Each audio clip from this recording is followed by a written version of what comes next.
Good morning 8th class. हमारा lesson चल रहा है lesson number 30 public facilities and development. अभी तक हमने पढ़ाया कि क्या कहते हैं किस तरह से प्लान चलाकर 5 ईयर्स प्लान चलाकर अपने देश को प्रोग्रेस किया गया हमारी गवर्नमेंट्स के द्वारा। अभी जो चल रहा है वो है 12th ईयर प्लान। क्या कहते हैं फिर हमने पढ़ा एग्रीकल्चर कि एग्रीकल्चर जो है वो सपोर्ट है हमारा इंडियन इकनॉमी का। एग्रीकल्चर को धीरे धीरे जैसे स्पाइसेस, शुगर, टी ये इम्पॉर्टेंट एक्सपोर्ट आइटम्स हैं। ग्रीन रेवोल्यूशन की मदद से एग्रीकल्चर प्रोडक्शन को बढ़ाया गया। अब आपका आता है modern agriculture machinery implements like जैसे कि पहले के जो फार्मर्स थे वो प्लॉफ एंड ट्रॉवल का यूज़ करके लैंड पर अपना प्रोडक्शन करते थे, पर धीरे धीरे न्यू और मोर एफिशिएंट मशीनें आई जैसे tractor, sowing drills, threshers and harvester का यूज़ किया जाने लगा। फिर है high yielding variety seeds. Green revolution 16 और 17 सेंचुरी में जब ग्रीन रेवोल्यूशन स्टार्ट हुई तो इनमें अच्छी वैरायटी के सीड्स को डाला गया, स्पेशली वीट्स और राइस के लिए, जिसने फूड प्रोडक्शन में मदद करी धीरे धीरे। इसके अलावा national seed corporation, state farm corporation India limited है और स्टेट सीड एजेंसी है, उन्होंने इम्प्लीमेंट किया। नए नए मल्टीपल प्रोग्राम चलाए गए, अच्छे अच्छे सीड्स फार्मर्स को प्रोवाइड कराए जैसे cereals, pulses, oil seed, fibre, fodder crops and potato. इनका यूज़ करके हमारे देश का जो प्रोडक्शन लेवल है उसको बढ़ाया गया। अब है फर्टिलाइजर्स एंड पेस्टिसाइड।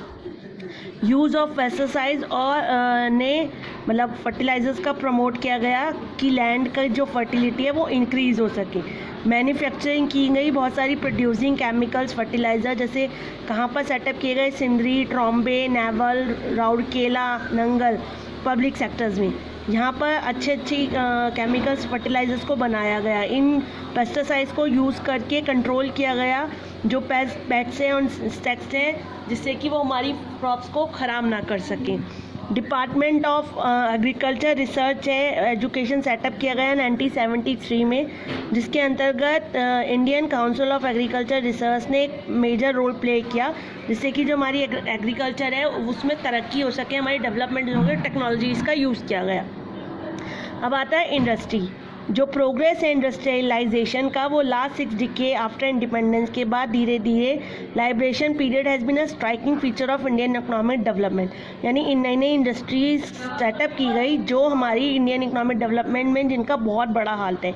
एक वेल्थी नेशन के लिए ज़रूरी है कि वेल डेवलप इंडस्ट्री हो जो लोगों को चीपली अवेलेबल फैसिलिटीज़ है, यानी अपने सिटीजन को लोगों को जॉब अपॉर्चुनिटीज़ मिल सके। इसीलिए इंडियन इंडस्ट्री का बहुत बड़ा कंट्रीब्यूशन है। ओनली 10% इंडियन इकोनॉमिक थी 1950-51 से। 5 ईयर प्लान्स ने इंट्रोड्यूस किया प्रोग्राम ऑफ इंडस्ट्रियल डेवलपमेंट, जिसके अंतर्गत चेंज आया इंडस्ट्रियलाइजेशन में। Large number of industries set up की गई अंडर द 5 ईयर प्लान्स में। दीज इंक्लूड्स कौन कौन सी इंडस्ट्रीज मेन है, सबसे पहले iron and steel, cement industry, fertiliser industry, chemicals, railway, wagons, pharmaceuticals, इन सब पे ध्यान दिया गया। There has been outstanding growth in the textile and sugar industries पर भी ध्यान दिया गया। इसके अलावा ship building, aeroplane, manufacturing of telephone industries have also been set up की गई for development of our country. Government ने एफर्ट किया to develop the cottage industry. सबसे पहले उन्होंने स्टार्टिंग करी कॉटेज इंडस्ट्रीज़ और स्मॉल स्केल इंडस्ट्री को भी साथ में स्टार्ट किया, जैसे handloom, toys, basket, ropes etcetera, जिससे कि बहुत सारे लोगों को छोटी छोटी इंडस्ट्री से रोज़गार की प्राप्ति हो सके। स्मॉल स्केल इंडस्ट्री सेटअप की गई faster than large scale industry, यानी लार्ज स्केल की तुलना में स्मॉल स्केल इंडस्ट्री पहले सेटअप की गई, जिससे कि ज़्यादा से ज़्यादा लोगों को एम्प्लॉयमेंट की प्राप्ति हो सके।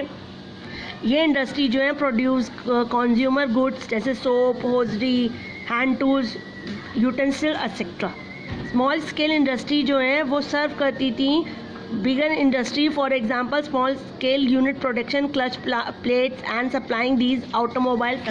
यानी स्मॉल स्केल में छोटे छोटे प्रोडक्ट्स को लॉन्च किया गया, फिर उनको बड़ी बड़ी लार्ज इंडस्ट्रीज़ के में भेजा गया, जिससे कि उनको उनकी मदद मिले, जैसे ऑटोमोबाइल मैन्युफैक्चर।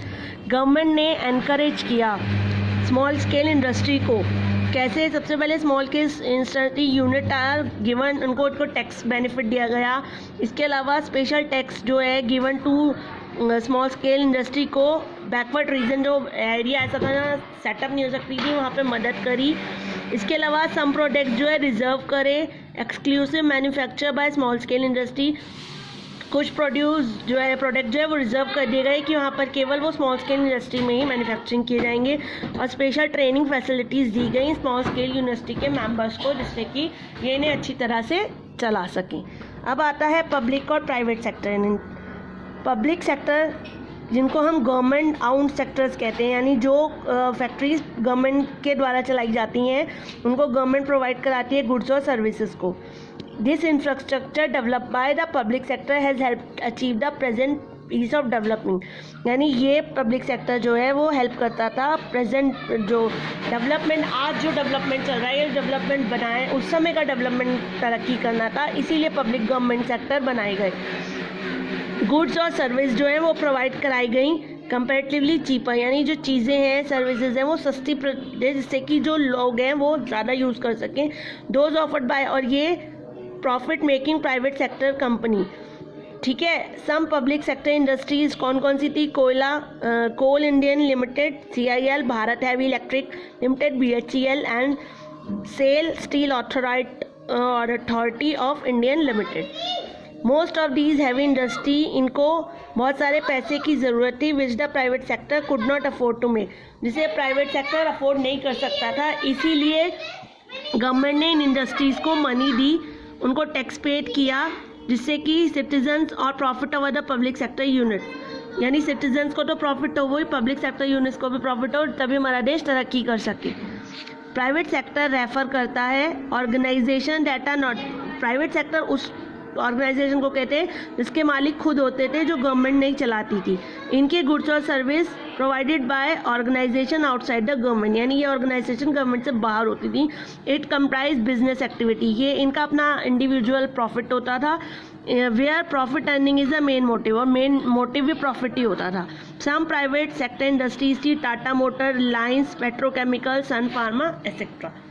इतना आपको क्लियर हो गया होगा कि पब्लिक सेक्टर जो है वो गवर्नमेंट के द्वारा चलाए जाते थे, और प्राइवेट सेक्टर जो है वो अपने इंडिविजुअल के द्वारा। पब्लिक सेक्टर का था सिटीजन को प्रॉफिट हो, सारे देश की तरक्की हो, पर प्राइवेट सेक्टर में केवल अपने अपने प्रॉफिट के बारे में सोचा जाता था। ठीक है, इतना क्लियर हो गया। आज के लिए इतना ही, अब हम नेक्स्ट क्लास में मिलेंगे। हैव अ नाइस डे बच्चा।